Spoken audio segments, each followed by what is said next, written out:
Good morning, and welcome to your AIDailyPress morning podcast for March 2026. I'm your host, Walter. We have several developing stories to update you on today. Firstly, Iran's new supreme leader, Mojtaba Khamenei's appointment has significant implications for the ongoing conflict with the United States. The situation remains volatile, with a seventh U.S. service member having died in the war and concerns over Iran's nuclear program continuing to escalate.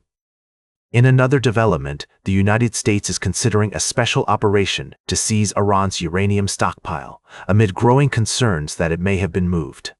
This story is still unfolding, and we must approach it with caution, considering multiple perspectives.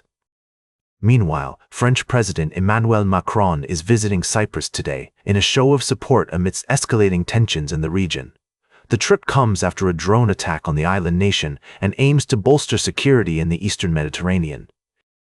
The deployment of French warships to the area marks a significant escalation of France's military presence in the region. We'll continue to monitor these situations and provide updates as more information becomes available. For now, it's clear that the conflict between the US, Israel, and Iran remains a pressing concern for global stability and security. Now, for the latest in social and cultural news, here is Barbara Waters. You, Walter, and shall know what's right now. I'm Barbara Waters.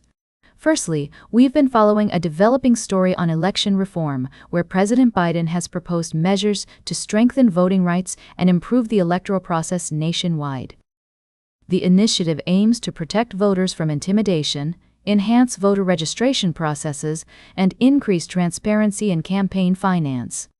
This effort is part of a broader national conversation about the future of voting rights in America. In related news, we've also been covering President Trump's threat to not sign any bills until the proposed Save America Act is passed. The legislation would require eligible voters to prove their citizenship with documents like a valid U.S. passport or birth certificate and a valid photo ID. While proponents argue it's necessary for election security, opponents claim it could disenfranchise tens of millions of people, particularly low-income voters, minorities, and the elderly. Lastly, we reported on a potential threat at Kansas City International Airport, which led to the evacuation of sections of the terminal. Fortunately, law enforcement deemed the threat not credible after a thorough review, and normal operations have resumed at the airport. These stories highlight the importance of informed dialogue and empathy in times of change and uncertainty. We'll continue to provide updates on these developing stories as more information becomes available. I'm Barbara Waters. Now for the latest in business and finance, here is Louis Riskweiser. Thank you, Barbara. We're starting the day with a look at the latest developments in the Middle East conflict and its far-reaching implications for global markets. In our first article, we delved into the clandestine business dealings of Iran's leadership, which have come under intense scrutiny amidst escalating tensions with the West. The regime's overseas empire is facing calls for greater transparency and accountability, and it remains to be seen how they will address these allegations. Moving on to the global economic landscape, our second article highlighted the long shadow cast by the Middle East conflict over international markets. The UK jobs market, which had been showing signs of slowdown, may face renewed challenges as the conflict unfolds. Meanwhile, China's latest CPI inflation data has sparked concerns about rising prices, and policymakers must balance supporting economic growth with maintaining price stability. In our third article, we examined the dramatic impact of the US-Israeli-Iran conflict on emerging markets. The MSCI Equity Index posted its biggest weekly drop in 6 years, with stocks and currencies experiencing steep losses.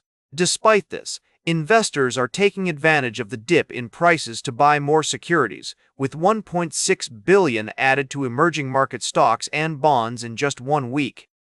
As we navigate these treacherous waters, our message is clear: caution and vigilance are essential. The potential for further escalation in the Middle East, coupled with existing economic headwinds, underscores the need for flexibility and prudence in the face of heightened risk. We'll continue to monitor developments and bring you updates as more information becomes available. Now for the latest in science and technology, here is Carl Starman. Thank you, Louis. Firstly, NASA's Artemis program is making strides towards returning humans to the moon by 2025. Our article delves into the latest developments and challenges faced by the mission. In other news, a recent discovery in paleontology has shed new light on the growth patterns of Tyrannosaurus rex. Researchers have found that T-Rex took up to 30 years to reach full maturity, which is significantly slower than previously thought. This finding has significant implications for our understanding of T-Rex biology and behavior. Lastly, we're following a developing story in the Middle East, where the Israeli military has struck what it claims is the Space Force headquarters of Iran's Revolutionary Guards in Tehran. The incident highlights the increasing importance of space-based assets in modern conflict and raises questions about the ethics of surveillance and the balance of power in the region. These stories remind us that science and technology are deeply intertwined with global events, and that our understanding of the world is constantly evolving. Tune in to our full articles on the AIDailyPress website for more in-depth analysis and insights. And that completes our morning podcast for today. Thank you for listening. Until this evening, I'm Carl Starman for AIDailyPress, the world's most unbiased news source.